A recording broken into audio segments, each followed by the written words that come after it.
Broadway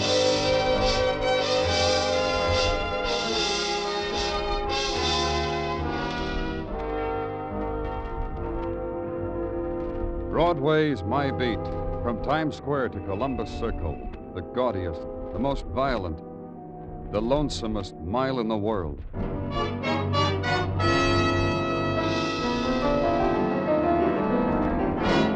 Broadway Is My Beat, with Larry Thor as Detective Danny Clover.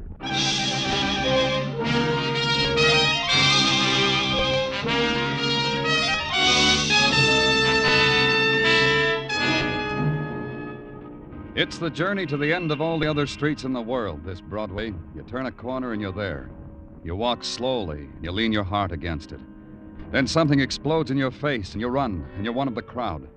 You shop for the kicks, the bargains, and the heartbreak. And inevitably you find it, one or the other, like I did. On the street of the tired apartment houses, a street leased on the premise that both parents should work so they can come home, smile bravely at each other, beat their children, then snore. It was 7 p.m. when I walked up to the second-floor landing of the El Royale Apartments in answer to a call. Detective Muggavan was waiting for me. There he is, Danny, on the floor over by the railing. Uh-huh. Who is he? Hey, why don't you people break it up? Go on, get back to your apartments and read all about it in the paper. Who is he, Muggavan? Name's Harold Clark. Lives apartment 2C. Married, no children. Dead from 238 slugs in his chest. That's who he is. Who killed him? Tenant named Lloyd Ramey. Had the apartment right here, 2A. Blasted Mr. Clark right through the door. 2 shots connected with both. Here, see? 2 shots right through the door, here and here. Uh-huh. What about Lloyd Ramey? Killer? Nothing. He shot Clark and took a fire escape exit through his own room. What else, Muggavan? What about the rest of the tenants? They know anything about Ramey? I asked them. They shake their heads. No. Okay, ask them some more. You said Clark was married. His wife is home. Thanks.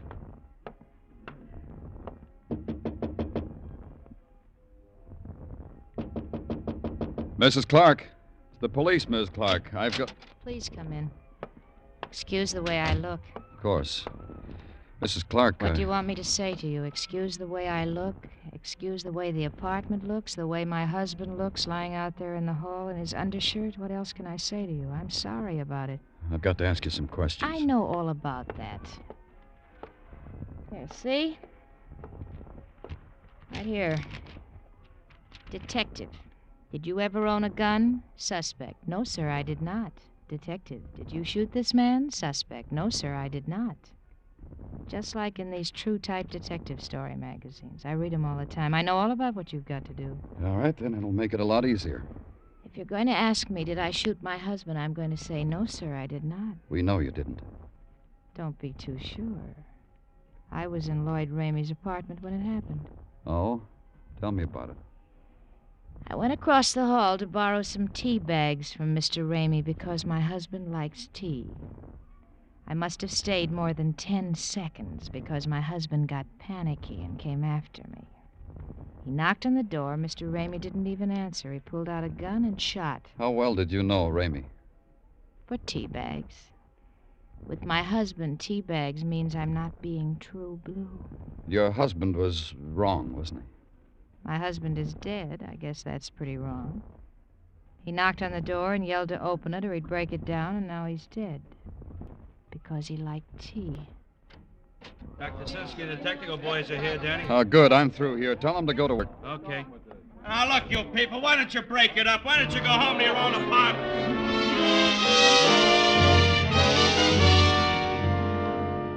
They stood there, the tenants of the El Royale apartment, summoned by the violence, drawn by the clamor of the violent dead, drawn by the cold wind that had touched their throats and led them to the warmth of the spectacle. A child's harsh voice ordered his father to hoist him to his shoulder so he could see better. The father slapped him hard across the mouth. The child wailed and scurried down the corridor, and the father looked after him, his eyes filled with pain and confusion. And then emptying of these things, forgetting the child, remembering death.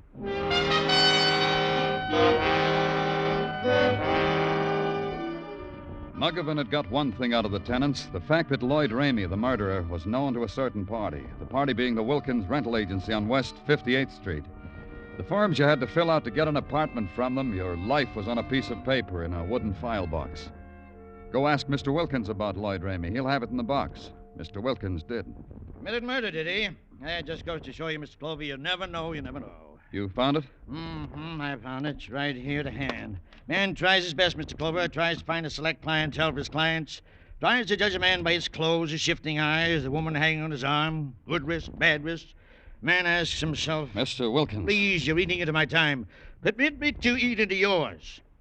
The things they put on the questionnaire on the form so often lie, sheer lies. All I want is... I know.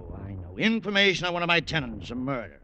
Whenever you feel up to it, Mr. Wilkins. Thank you. According to my files, Lloyd Ramey is a man I never set eyes upon. But you just told me I know. But sometimes in my profession, as it must be in yours, there are extenuating circumstances. Like what, Mr. Wilkins? Like this letter from Lloyd Ramey. Let me see it. Patience, Mr. Clover.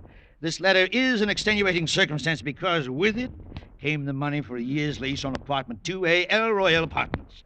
We find questionnaires, personal interviews unnecessary when a gentleman has the foresight to... What else does it have? A few well-wrought phrases stating that he, Mr. Lloyd Ramey, had seen our ad in the news, had gone to the apartment, found it suitable to his needs, and enclosed fined 8 years' rent. Dated September 3rd, 1950. From that day forward, we rejected all other applicants. Give it to me. I must, I suppose, hate to part with it. This letterhead... It brought joy into our lives here at the agency. Isn't it joyful?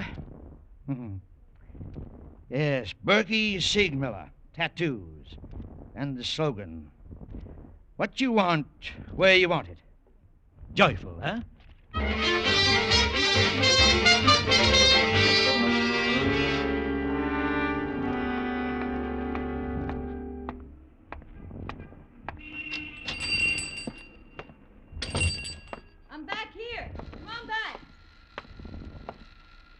Hi. Take a chair. I'll be right with you as soon as I finish with this sailor. Now, hold still, sailor boy. My name's Danny Clover. Hiya, Danny. You can look at the patterns on the wall. We're having a special this week on Mother. You know, M is for the, O is for I'm the... from the police. I can give you a special on that, too. P is for the, O is for the... What's the matter with you, sailor boy? Be brave. Is your name Berkey Siegmiller? Yeah. Hey, you ain't got that tattoo look in your eye. You don't want to get tattooed, do you? I want some information. Look, sailor boy. If you don't hold still, you're going to have the strangest-looking mermaid on your chest in the Navy. What kind of information you want, Danny? A man came in here about 4 weeks ago and used your stationery. Here.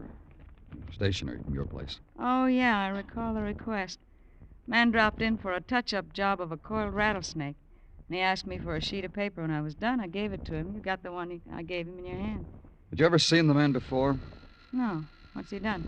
Murder? That's a new one. Did an admiral once, but never a murderer. Okay, button up your shirt, sailor boy. Have you any idea where I can find this man? There's no use you asking me any more questions, Danny, because I couldn't give you any more answers. Just tattoos. That's all I give.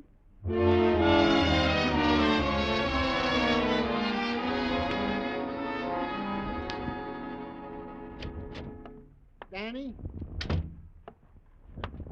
Danny, it was I, your ever faithful. Hello, Gino. Likewise, I'm sure. Well? You seem lost, Danny. Huh?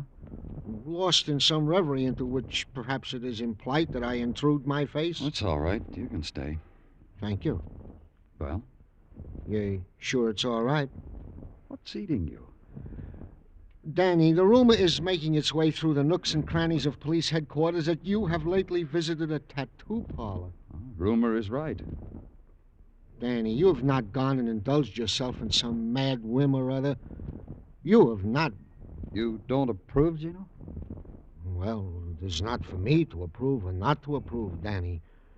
It is only that in a like circumstance, Mike Schreck, the bald-headed miracle detective from Philadelphia... He's tattooed? You guessed it. In the middle of his forehead, the tattoo of a snow crystal, imprinted there by a high lama hailing from Tibet.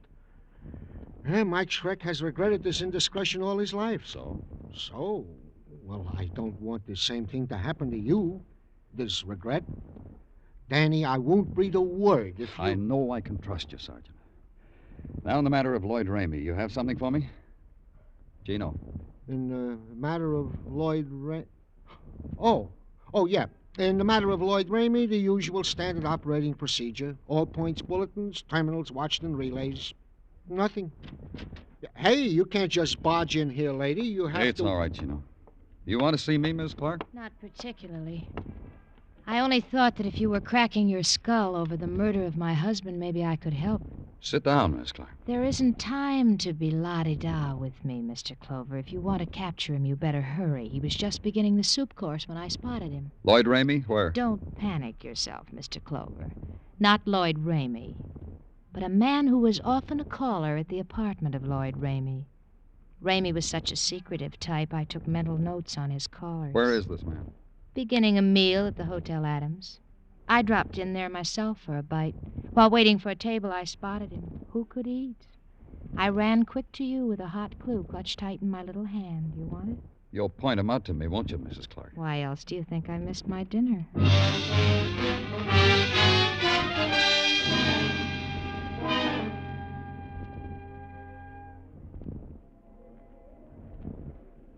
There he is, Mr. Clover. Which one? There, near the back of the room. Man sitting at the small table against the wall. You wait here.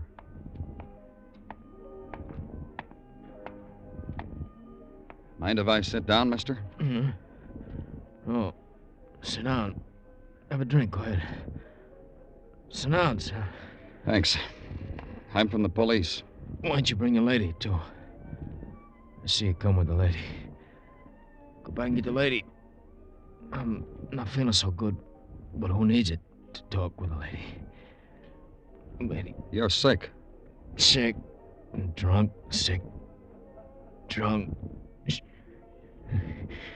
Go get the lady. Hey. We'd better get you to...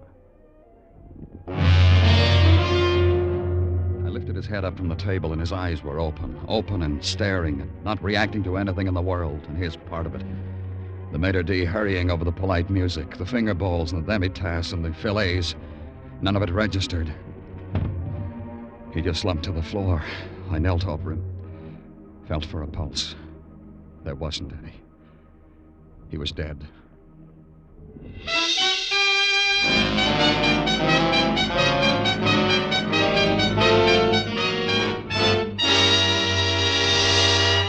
You are listening to Broadway's My Beat, written by Morton Fine and David Friedkin and starring Larry Thor as Detective Danny Clover.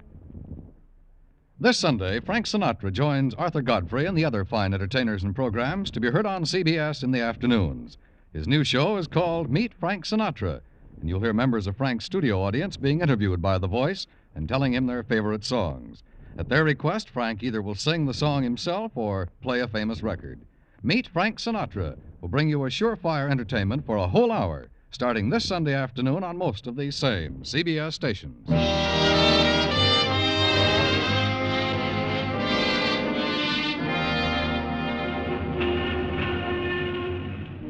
Broadway is generous in many ways. It offers you for free its own private set of values, for instance. The essence of a man's life, his worth, measure it in terms of darkness and light. Big man, big Mazda bulb shining bright. So many yards of neon hissing his name into the screaming night. Little man, his proper share of darkness. A spectacular with burned-out bulbs sighing into nothing. Harold Clark, the man shot down because he had pounded on a door. That was a little man. The man at a dinner table who hadn't recognized the feel of death, who thought he was only drunk. Also a little man. As witness how discreetly the management tried to hide his dying from the diners. Hardly worth Broadway's notice. Hardly worth interrupting the choice of a pastry. But at police headquarters, he found his importance. Under a microscope, in a test tube, a hooded light bulb shining down on his death, giving it shape, shining down on the white-coated figure who ran it through his fingers, analyzed it. This is it, Danny. This is what did it to him. The cliché of poison. It bores you, huh, Gordon? Well, if you ask me, Danny, I'll tell you. Such an unoriginal poison, cheap, common. It can be boring. How was it administered? I've been waiting for you to ask me. Get off it, Gordon. Well, you surprised me, Danny. I should have thought it was normal routine that you ask questions at the hotel bar. It was slipped into his drink. I have proof positive. You didn't ask questions? If it makes you any happier, yeah, I did. The bartender couldn't remember him. Couldn't remember anybody. That's why he's worked this so long, he said, because he couldn't remember faces. Tough. That makes it tough on you, doesn't it, Danny? You think Lloyd Ramey did our fellow in? What else have you got, Gordon? It's all over there in that pile. Help yourself. You do it, Gordon. Because you're a lieutenant? Still? All right. I'll do it for you, Lieutenant. His clothes, tailored, his wallet, alligator, his driving license, wrapped in cellophane. It says he had brown eyes, was 5'11", age 36. It says he lived at 2354 East 47th, that his name was Henry Gaynor. You can stop me any time, Lieutenant. Nothing else? Nothing. Except this package of orange lifesavers. Have one, Danny. Come on, have one. I'll analyze them. They're harmless. Orangey. Goodbye, Gordon. Not at all. Lloyd Ramey, Lieutenant. How are you doing on that one? Oh, you're very welcome, Lieutenant.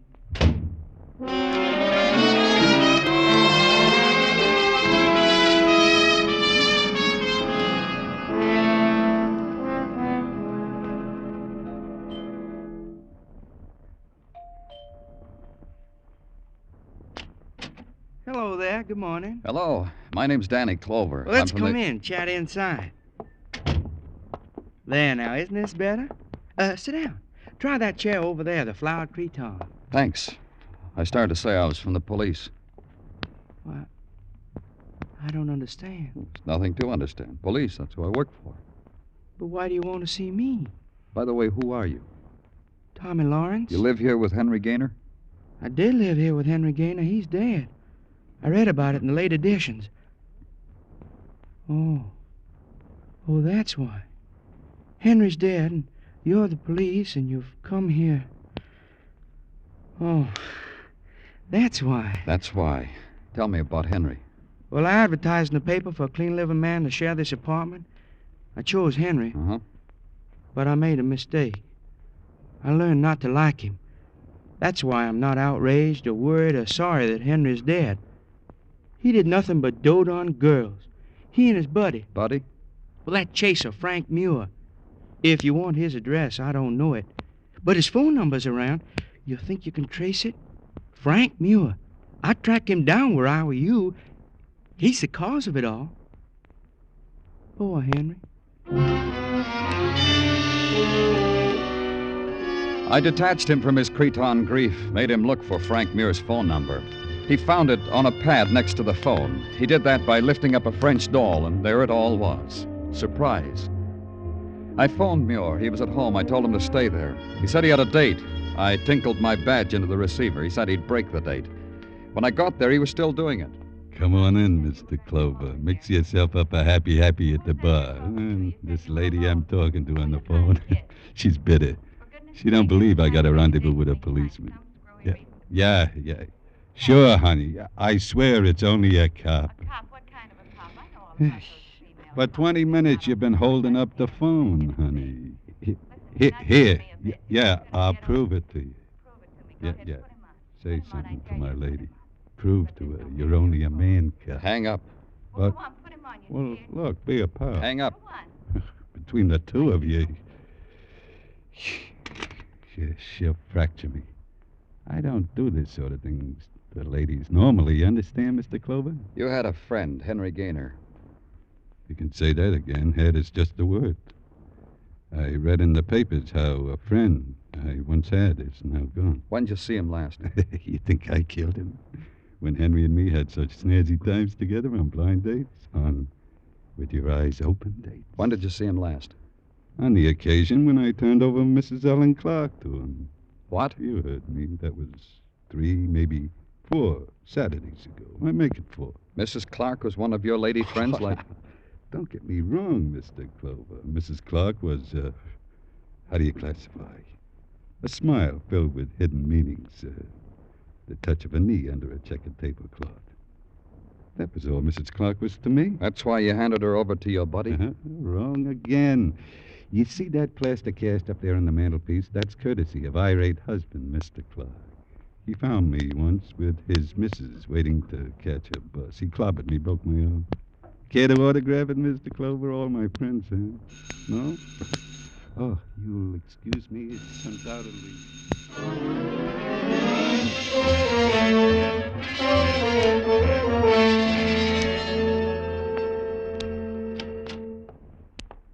Hi, Danny.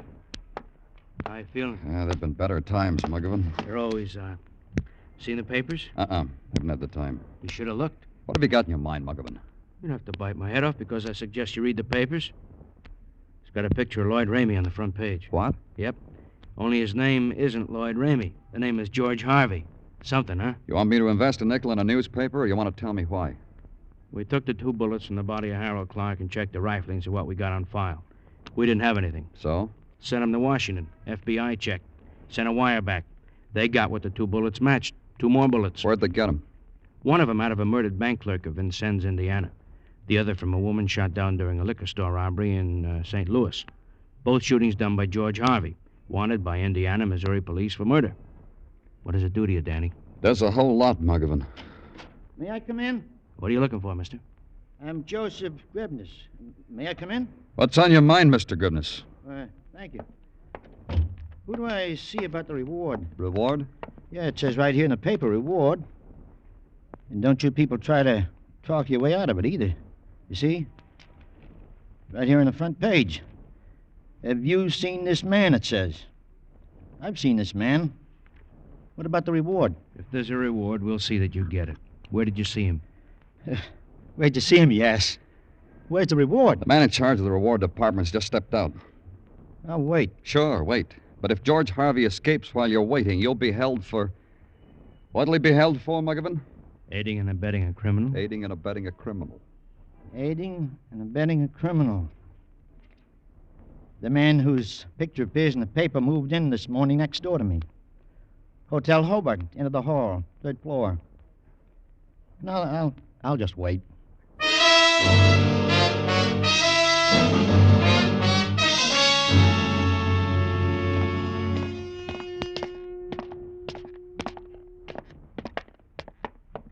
Down the end of the hall, the man said. That's what Mr. Griven has said, Danny. Here.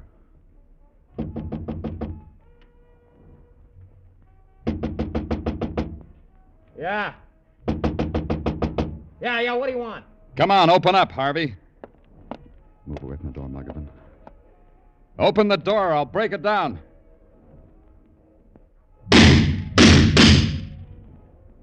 You cops still there? Or are you dead? Shoot the lock off the door, Muggavan. I'll kick it open. Let's go. Harvey. No one's home. Come back later. Danny, in that hallway. Yeah.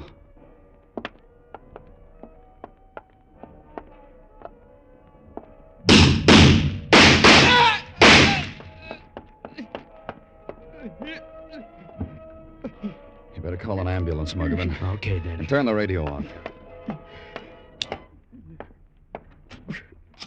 What do you know? There was somebody home. Can you talk, Harvey? I just talked, didn't I? You cops been chasing me all over the country just to chat with me. Advertised me in post offices, detective magazines, and the radio. Why did you kill Harold Clark? You pounded on my door. You saw what happened. I thought he was a cop. Yell open the door, I'll break it down. Cops talk like that. Did you poison a man named Henry Gaynor? I'm losing blood, cop. Pity me. Did you poison a man named Henry Gaynor? Poison? Never in my life. Henry Gaynor? Never in my life. One more question, Harvey. Was Mrs. Clark in your apartment when you killed her husband? You kidding? That's one of the tough things about running all the time. You never have time for a dame. She wasn't in my apartment. You're sure? I'm confessing a murder, mister. But don't try to book me for a dame in my apartment. Because Mrs. Clark wasn't there.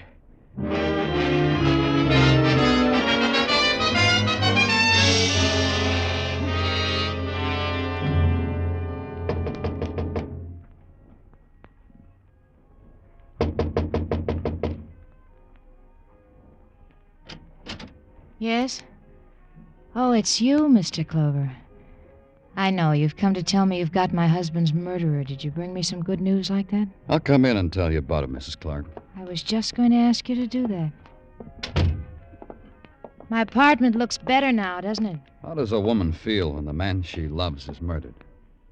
I felt numb at first, but I'm getting better. Harold, my husband, was a jealous man. Harold was always... I'm not talking about your husband. I'm talking about Henry Gaynor. Who? The man you poisoned after he refused to have anything to do with you. You poisoned him and brought me there to watch him die. You're crazy. Before you killed Gaynor, did you tell him how you arranged your husband's murder? You invited yourself in, now invite yourself out.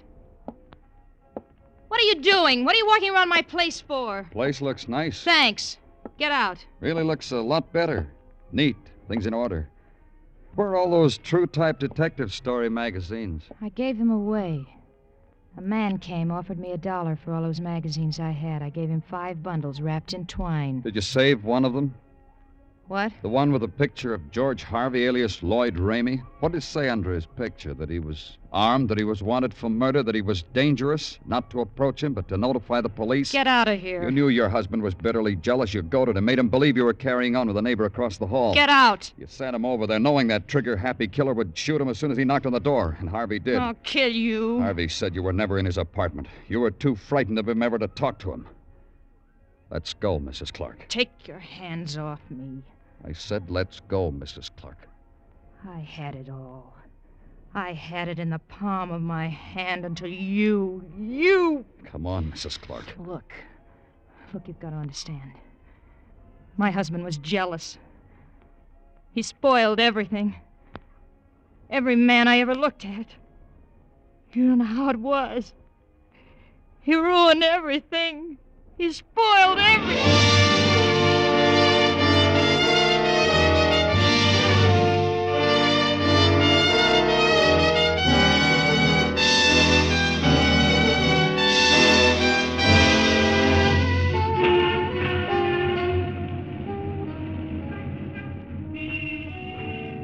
It's the street of the hunter, Broadway.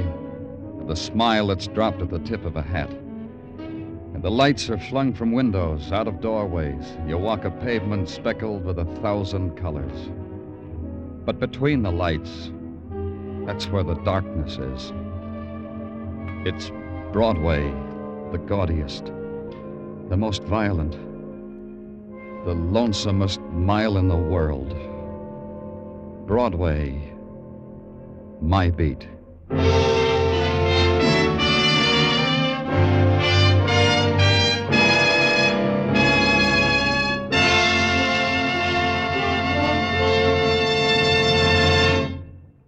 Broadway Is My Beat stars Larry Thor as Detective Danny Clover with Charles Calvert as Tartaglia. The program was produced and directed by Elliott Lewis, with musical score composed and conducted by Alexander Courage.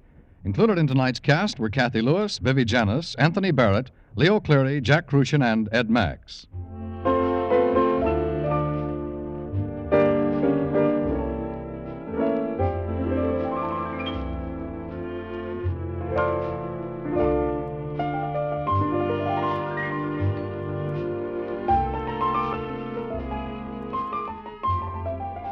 Jack Smith, Dinah Shore, Margaret Whiting, Bob Crosby, the Andrews Sisters, Lowell Thomas, Beulah, Ed Murrow. Anywhere else, they'd make up an all-star list for a week. But at CBS, the Stars address, you can hear them every evening, Monday through Friday. Yes, every weekday evening, most of these same CBS stations bring you these top-ranking stars in their specialties: music, comedy, top reporting. Be listening for Jack Smith, Dinah Shore, and Margaret Whiting, for Bob Crosby and the Andrews Sisters, for Beulah, and for those great radio reporters Lowell Thomas and Edward R. Murrow. Dan Coverly speaking. This is CBS, where yours truly, Johnny Dollar, brings adventure Saturday nights on the Columbia Broadcasting System.